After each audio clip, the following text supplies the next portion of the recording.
और अब आपको ये भी बता दें कि भारत के विदेश मंत्री एस जयशंकर ने बातचीत की है कतर के प्रधानमंत्री से। एक एक करके सभी देशों से बात करके उन्हें बताया जा रहा है, इन्फॉर्म किया जा रहा है भारत के एक्शन का, कि पाकिस्तान अपनी तरफ से झूठ का जो नैरेटिव चलाएगा उससे पहले ज़रूरी है कि जानकारी, आधिकारिक जानकारी सभी देशों को दे दी जाए। अब एस जयशंकर ने कतर के पीएम से बात की है। जो इस्लामिक देश हैं उनकी तरफ पाकिस्तान की जो कोशिशें हैं, उसके जो पैतरे हैं वो बहुत तेज़ी से हो रहे हैं। वो लगातार, जैसा कि हमने उसके एनएससी के स्टेटमेंट के बाद भी देखा कि उसने कहा कि गल्फ कंट्रीज़ की विमान उड़ रहे थे, भाई देखिए उनको कुछ भी हो सकता था। तो ज़रूरी था, भारत ने अपनी तरफ से बताया कि हमारे प्रिसीजन अटैक्स हैं। भारत दुनिया भर के सभी देशों को, जो लेवल हेडेड देश हैं, उन सबको ये बता रहा है कि हमने तो आतंक पर हमला किया है। बिल्कुल सही है श्वेता जी, आतंक पर ही हमला हुआ है और आतंक से हट के कहीं हमला नहीं हुआ है। जो इंटरनेशनल लॉ के परिधि में है, हमने अपनी लक्ष्मण रेखा पार नहीं की है। ये हमारा अधिकार था कि अगर हमारे पर आतंकी हमला हुआ है तो हम आतंकी को ढूंढकर उस पर हमला करें। तो ये एक मैसेज गया है कि हम उनको पहचान भी सकते हैं, टारगेट को समझ भी सकते हैं और उस पर प्रिसाइज अटैक करके उनको मिटा भी सकते हैं। ये अपने में बहुत बड़ा नैरेटिव है और ये नैरेटिव हम रखना चाहते हैं कि अगर तुम आगे इसका रिस्पॉन्स करना चाहते हो, उसके लिए भी एस्केलेशन लैडर पर हम तैयार हैं।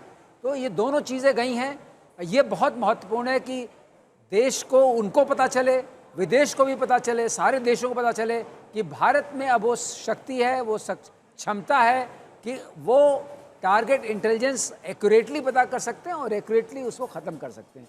ये दोनों चीज़ें बहुत महत्वपूर्ण हैं और यही जानकारियां भारत की तरफ से दी जा रही हैं। कतर के विदेश मंत्री, कतर से के पीएम से भारत के विदेश मंत्री ने बात की है और उन्हें पूरी जानकारी दी है। हम आपको अलग अलग टारगेट्स दिखा रहे हैं जिन्हें नष्ट किया गया है आज, और अब नवा सबसे बड़ा हमला जो किया गया वो भी हम दिखा देते हैं। बहावलपुर के मरकज सुभान अल्लाह कैंप पर यह हमला हुआ। ये इंटरनेशनल बॉर्डर से 100 किलोमीटर की दूरी पर है। मसूद अजहर के घर वाले यहीं पर मारे गए, जो जैश का भर्ती और ट्रेनिंग सेंटर बनकर काम करता रहा। मरकज सुभान अल्लाह भावलपुर, ये इंटरनेशनल बाउंड्री से 100 किलोमीटर दूर है। जैश ए मोहम्मद का मुख्यालय था। यहाँ पर रिक्रूटमेंट, ट्रेनिंग व इंडॉक्ट्रिनेशन का केंद्र भी था। शीर्ष आतंकी अक्सर यहाँ आते थे। 100 किलोमीटर की दूरी पर हमला, मतलब हम 13 किलोमीटर 10 किलोमीटर भी देख रहे हैं, लेकिन 100 किलोमीटर। अलग अलग वेपन्स हमने यूज़ किए हैं, अलग अलग हमारी, और बहुत, मतलब कितना कोऑर्डिनेशन लगा होगा इसमें। 100 किलोमीटर की दूरी अगर हम समझें, राफेल जैसा विमान और उसमें लगी हुई हथियार। देखिए, महत्वपूर्ण है कि जो कोऑर्डिनेट हमको मिले वो एक्यूरेट थे, क्योंकि जो हमने निशाना लगाया है उसमें जो रिजल्ट दिख रहे हैं ये बताते हैं कि जो इंट गैदरिंग थी उसकी एक्यूरेसी बहुत अच्छी थी, और वो जब हमको कोऑर्डिनेट मिले उसके हिसाब से जो जहाज़ सिस्टम में फीड किया गया और जहाज़ ने सबसे टारगेट किया। जहाँ तक बात है कि स्कैथ मिसाइल का प्रयोग किया गया, क्योंकि उसकी रेंज 250 से 300 किलोमीटर है। डिपेंड करता है किस हाइट से वो आप लॉन्च कर रहे हैं, कई सारे फैक्टर्स हैं जिसकी वजह से रेंज 250 से 300 किलोमीटर के परिधि में रहती है।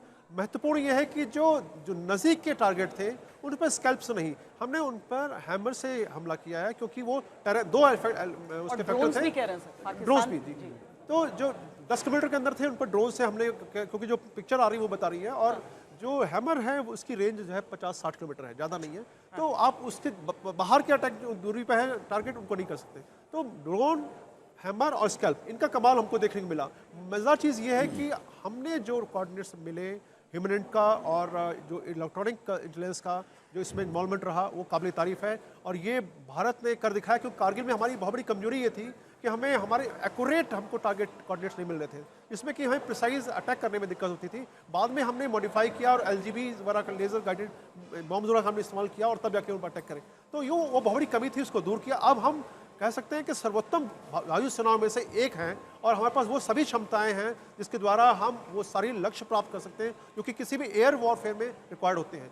बहुत बड़ा मैसेज जो गया है वो भारत के लोगों को गया है, जो भारत के अंदर हैं या भारत के बाहर हैं, पूरे विश्व कहीं भी हैं, कि हमारी क्षमताएं जो है समय के साथ बढ़ रही हैं। हम और बेहतर एयरफोर्स बनते जा रहे हैं। और साथ में जिस प्रकार से आपने देखा होगा कि पिछले एक दशक में हमारी भारतीय वायुसेना ने बाहर विदेशों के जो वायुसेना है उनके साथ लगातार युद्धाभ्यास कर रहे हैं, और उसमें हमारी जो परफॉर्मेंस रही है उसकी भूरी भूरी प्रशंसा हुई है, और हमने बहुत कुछ सीखा है। पाकिस्तान के और चाइना के मुकाबले हमारी जो काबिलियत है, जो पायलट्स हमारे हैं, कहा जाता है कि मैन बिहाइंड मशीन सबसे इंपॉर्टेंट एलिमेंट होता है। हमने पुराने हथियारों के साथ, पुराने जहाज के साथ भी वो कमाल दिखाया है। 1971 की लड़ाई जो है बहुत उसका एग्जाम्पल है, कारगिल है। तकनीकी तौर पर पाकिस्तान बेहतर रहा, लेकिन हर बार हमने उसे हराया, चाहे वो टैंक्स हो या फिर एयरक्राफ्ट्स हो। लेकिन भारतीय सेना ने जिस तरीके से ड्रोन्स में भी पिछले कुछ सालों में उसने दुनिया के बदलते हुए परिदृश्य को देखते हुए भारतीय सेना ने बहुत इन्वेस्ट किया ड्रोन्स में, उस पर ट्रेनिंग हमारे सैनिकों की चलती रही है, और आज हम मिसाइलों से लेकर ड्रोन्स तक का ये कमाल देख रहे हैं। बिल्कुल श्वेता, आपको याद होगा इंडिया टुडे का ही आज तक का जब एक कॉन्क्लेव हुआ था, इंडियन आर्मी चीफ को बुलाया था और उनसे यही सवाल हुआ था ड्रोन्स, और उन्होंने बोला था कि इन्फेंट्री बटालियन, जैसे मैं एक इन्फेंट्री ऑफिसर हूँ, तो इन्फेंट्री बटालियंस के अंदर भी जवानों ने ड्रोन्स को बनाया है, इनोवेट किया है। तो ये दिखाता है कि भारत ने जो पिछले कुछ साल के अंदर बड़ा इनोवेशन किया है, आत्मनिर्भर भारत किया है, उस पर हमारा फोकस था। और बड़े अच्छे ड्रोन्स हैं और जितने भी ये वेपनरी सिस्टम्स हैं रफेल वगैरह में जैसे अभी बताया गया है, तो हमने इस पे एक मैं बोलूँगा बहुत बड़ा इन्वेस्टमेंट किया है। इन्वेस्टमेंट इसीलिए किया है क्योंकि देश की नेशनल सिक्योरिटी का सवाल है, इसीलिए इन्वेस्ट किया है। तो इकोनॉमिक इन्वेस्टमेंट तो हम कर रहे हैं, लेकिन मिलिट्री इन्वेस्टमेंट करना भी बहुत ज़रूरी है in the interest of national security, क्योंकि सिक्योरिटी है तो सब कुछ है। तो ये साफ पाकिस्तान को मैसेज किया। और आपने देखिए जितने भी कैंप्स हैं, 5 तो पीओके में हैं और 4 हैं ये पाकिस्तान में, 2 तो सियालकोट के इर्द गिर्द थे, एक मुरीद के है और एक भावलपुर है। जो इम्पैक्ट हुआ है वो सबसे लाजवाब इम्पैक्ट है, मतलब पूरा डिबरी मलबा गिर चुका है, लोग उसमें फंस चुके हैं। विजुअल जो आ रहे हैं, ये जो बॉम्ब्स दिखाए हैं हमने, एक तो है कि वो ऊपर से गुम्बद से गिर के और नीचे उसको फाड़ के और फिर जाके फटा हुआ है, जो स्कैल्प बॉम्ब है। तो कहने का मतलब प्रभाव बहुत हुआ है, और वहाँ के जो सिविलियंस हैं वो उसके चित्र बना रहे हैं, वीडियोस बना रहे हैं, उनको भी एक दहशत तो हुआ है। और वो कि भारत के पास कितनी मतलब एक शक्ति है, भारत की त्रिशक्ति डिस्प्ले पे हुई है तीनों सर्विसेज की।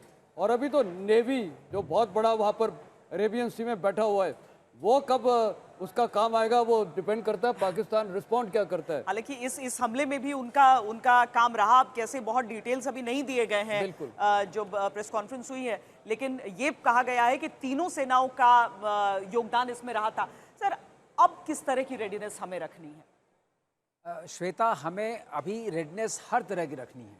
जो हमारी इंटेलिजेंस गैदरिंग है, जो स्पेस एसेट्स के थ्रू होती है, जैसे हमारे जो कार्टोसैट स्पेस सैटेलाइट्स हैं, उनसे हमें इमेजरी की इंफॉर्मेशन मिलती है। हमारे पास GSAT-7A है, उससे हमें कम्युनिकेशन इंटेलिजेंस मिलता है। हमारे पास जो है वो EMI सैट है, उससे हमें इलेक्ट्रोमैग्नेटिक वेव्स की जो इलेक्ट्रॉनिक वारफेयर की इंफॉर्मेशन मिलती है। RI सैट जो है उससे हमें मिलती है रेडार इंटेलिजेंस की इंफॉर्मेशन।